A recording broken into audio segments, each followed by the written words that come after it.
Melay Francisco nagbabalik sa kanilang probinsya dito sa Bohol para sa kanilang Holy Week vacation. Kasabay din ito ang pag-celebrate ng kanilang sunod-sunod na birthday na mag-iina.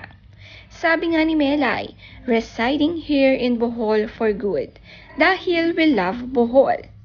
Kitang-kita naman na napaka-relaxing sa place na ito. Simpleng pamumuhay, fresh air and no pollution.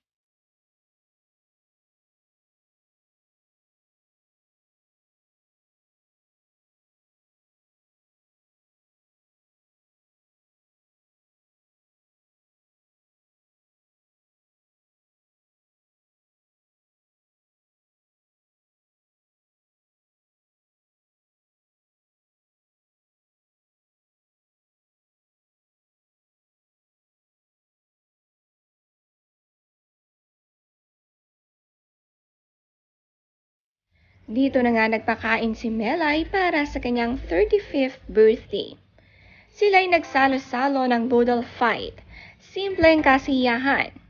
Marami naman nga ang naghahanap kay Jason Francisco at hindi nga nila ito kasama. Dahil triple birthday celebration nga ng mag-iina sa Bohol, ay wala siya. Sabi ni Melay, nag-Holy Week nga si Jason sa Mindoro kasama ang kanyang family.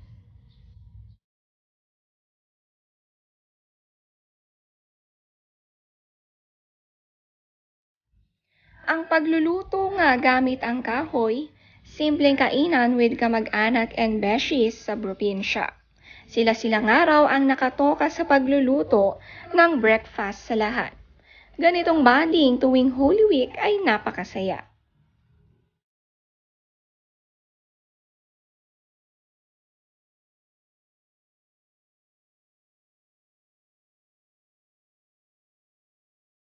Salamat do sa imuhang pabudol. Ayan, na sobrang the best talaga. Siyempre, dukot is my favorite. Ayan, mga seafoods lang ni siya guys because dili pwede nga dili siya mas seafoods kay kuan beta karon Monday, Thursday. Thank you to the family, friends na nag-greet and sa tanan-tanan na mga budol. Oh, grabe ka budol. Sulit at busog nga ang birthday ni Melay. Nabusog ang mga nakatira sa kanilang probinsya home.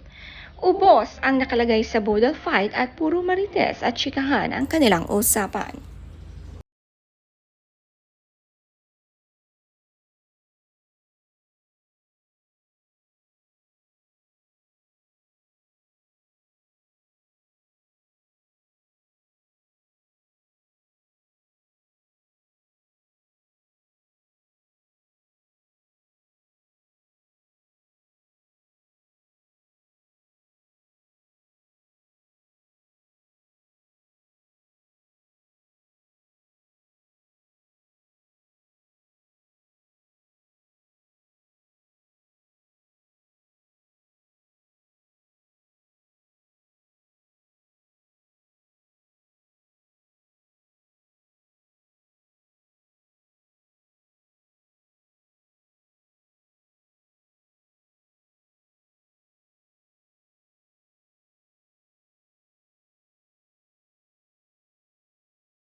Happy birthday, Ange.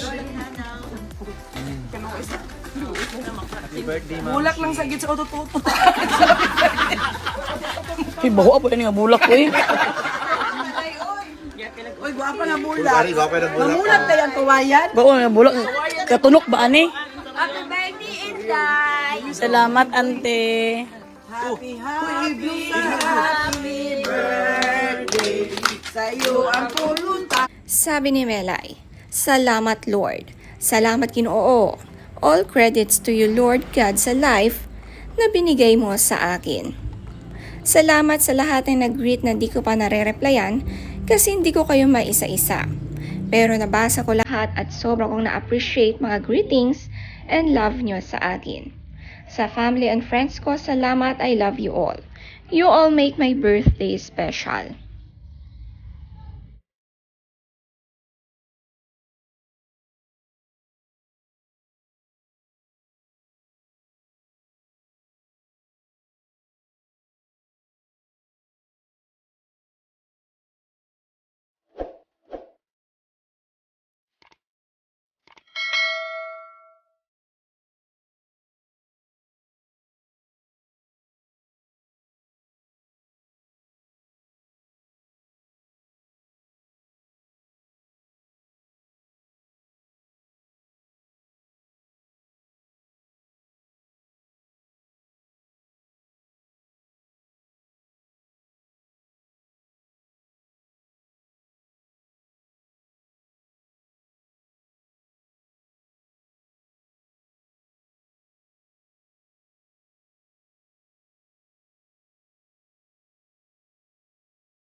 Party, party.